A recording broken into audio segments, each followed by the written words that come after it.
কলিয়াবৰৰ এগৰাকী প্ৰচাৰ বিমুখ শিল্পী আৰু এই শিল্পীগৰাকী হৈছে কলিয়াবৰৰ শ্ৰৱণী সত্ৰৰ জ্যোতিষ মহন্ত আৰু তেওঁ বিগত ৩৫ বছৰে ভাস্কৰ্য শিল্প আৰু লগতে মুখা শিল্পক জীয়াই ৰাখিছে আৰু এই মুহূৰ্তত আমি তেখেতৰ বাসগৃহতে উপস্থিত আছোঁ। আমি দেখুৱাম পৰিৱেশ এইগৰাকী শিল্পীয়ে আচলতে শিক্ষা জীৱন সময়ৰ পৰাই এই শিল্পৰ লগত জড়িত হৈছে। সপ্তম শ্ৰেণীত অধ্যয়নৰত অৱস্থাৰ পৰাই তেওঁ ভাস্কৰ্য শিল্পৰ লগতে মুখা শিল্পৰ বিভিন্ন আৰ্হি শিল্পসমূহ তেওঁ প্ৰস্তুত কৰি আহিছে আৰু এই মুহূৰ্তত আমি দেখুৱাইছোঁ বিভিন্ন ধৰণৰ নামঘৰত ব্যৱহৃত বৰ শৰাই, গুৰু আসন, গুৰুণ্ড পক্ষীকে আদি কৰি বিভিন্ন দেৱ দেৱীৰ প্ৰতিমা তেওঁ নিৰ্মাণ কৰি আহিছে। আমি যিহেতু জ্যোতিষ মহন্তৰ ঘৰতে আছোঁ, আমি তেওঁৰ পৰা আচলতে পোনে পোনে জানিবলৈ চেষ্টা কৰিম। আপুনি এই শিল্পক জীয়াই ৰাখিছে বা শিল্পৰ জৰিয়তে ঘৰখন পোহপাল দিছে বা উপাৰ্জনমুখী হৈছে, কেতিয়াৰ পৰা আপুনি এই শিল্পৰ লগত জড়িত হৈ আছে? হয়, প্ৰথমে নিউজ চেনেলসমূহ সমকতালৈ মই নমস্কাৰ জনাইছোঁ। আচলতে এভাগ কৰি থকা প্ৰায় ৩৫ বছৰে হ'ল। মোৰ অৰিজিনেল হ'ল মোৰ মাজুলী শ্ৰী শ্ৰী পুৰণা চামগুৰি সত্ৰ। কলিয়াবৰলৈ আহিলোঁ মই, মানে মোৰ ইয়াত আছিলে মাহী ঘৰ আছিলে। মাহী ঘৰত আহি পেলাই মই প্ৰথমতে দেখিলোঁ যে মানে কলিয়াবৰত এভাগ মানে শিল্পৰ অভাৱ আছে। সেইকাৰণে মই ইয়াতে এইটো হেৰি কৰিবলৈ মানে নিৰ্মাণ কৰে, প্ৰস্তুত কৰে। মই প্ৰথমতে হ'ল আপোনাৰ গুৰু আসন হ'ল 4 ভাগ আছে। সিংহাসন, ময়ূৰাসন, গৰুড়াসন আৰু শংখাসন সমূহ মই নিৰ্মাণ কৰোঁ। তাৰ উপৰিও মই গৰুড় পক্ষী আৰু জয় বিজয় মূৰ্তি, হনুমানৰ মূৰ্তি আৰু তোৰণবিলাক প্ৰায়খিনি মই নিৰ্মাণ কৰোঁ। আৰু তাৰ উপৰিও মই মুখা শিল্পৰ লগত অলপ জড়িত হয়।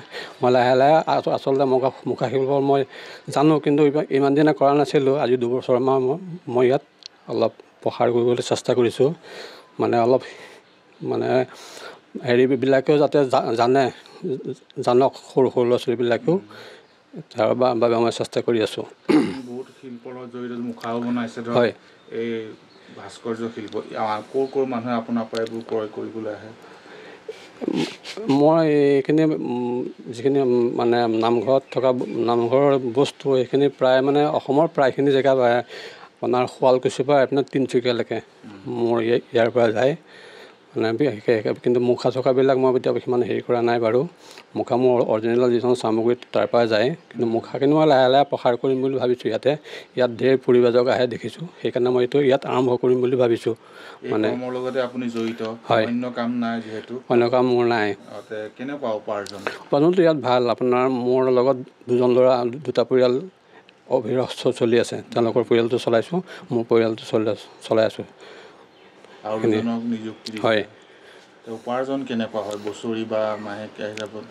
এনেইতো অৰ্ডাৰ পালে বা মানে কৰিলেতো হেৰিটো ভাল হয়। আপোনাৰ যিটো মানে ইয়াৰ পৰা উপাৰ্জন হয়, এটা পৰিয়াল ধুনীয়াকৈ চলি থাকিব পাৰে। নিশ্চয়কৈ আমি দেখুৱাইছোঁ যে এনেদৰে মুখা শিল্পৰ লগতে ভাস্কৰ্য শিল্পৰ তেওঁ জীয়াই ৰাখিব চেষ্টা কৰিছে। তেওঁ জন্মসূত্ৰে মাজুলীৰ নিবাসী। তেওঁ পৰৱৰ্তী সময়ত কলিয়াবৰলৈ আহিল। ইয়াতে স্থায়ীভাৱে তেওঁ কলিয়াবৰৰ শ্ৰৱণী সত্ৰত তেওঁ ইয়াত এই কৰ্মক জীয়াই ৰাখিছে আৰু প্ৰচাৰ বিমুখ এইগৰাকী শিল্পীয়ে বিগত ৩৫ বছৰে 2টাকৈ শিল্পক জীয়াই ৰাখিবলৈ চেষ্টা কৰিছে। তেওঁ এই শিল্পৰ জৰিয়তে তেওঁ উপাৰ্জন কৰিছে, পৰিয়াল পোহপাল দিছে, আন 2জন লোককো সংস্থাপন দিছে। আৰু এইগৰাকী প্ৰচাৰ বিমুখ শিল্পী জ্যোতিষ মহন্তই বিগত ৩৫ বছৰ আচলতে তেওঁ সপ্তম শ্ৰেণীৰ পৰাই এই শিল্পৰ লগত জড়িত আছে আৰু বৰ্তমানৰ শিল্পৰ লগত জড়িত হৈ তেওঁ উপাৰ্জনমুখী হৈছে। আৰু এনেদৰে কলিয়াবৰৰ এইগৰাকী শিল্পীয়ে বিগত প্ৰায় ৩৫ বছৰ ধৰি ভাস্কৰ্য শিল্পৰ লগতে মুখা শিল্প, যি মাজুলীৰ মুখা শিল্পক ইয়াত জীয়াই ৰখাৰ চেষ্টা কৰিছে আৰু আন লোককো তেওঁ ইয়াৰ প্ৰশিক্ষণ দিছে বা এই শিল্পৰ প্ৰতি আগ্ৰহীসকলক তেওঁ বিনামূলীয়াকৈ শিক্ষাও দিছে আৰু লগতে যি এই শিল্পক জীয়াই ৰখাৰ চেষ্টা কৰিছে। আমি কলিয়াবৰৰ এইগৰাকী শিল্পীৰ ঘৰৰ পৰা আমি দেখুৱালোঁ। আমি আৰু কথা কিছু জানিবলৈ চেষ্টা কৰিম। মই আচলতে এইখিনি কাম শিকিছোঁ। মোৰ দেউতা আছিলে, মানে দেউতাকে ঢুকালে। তেখেতৰ নাম আছিলে মানে জয়চন্দ্ৰ মহন্ত, আৰু মোৰ বৰ্তা ফণী মহন্ত আৰু উমাকান্ত মহন্ত।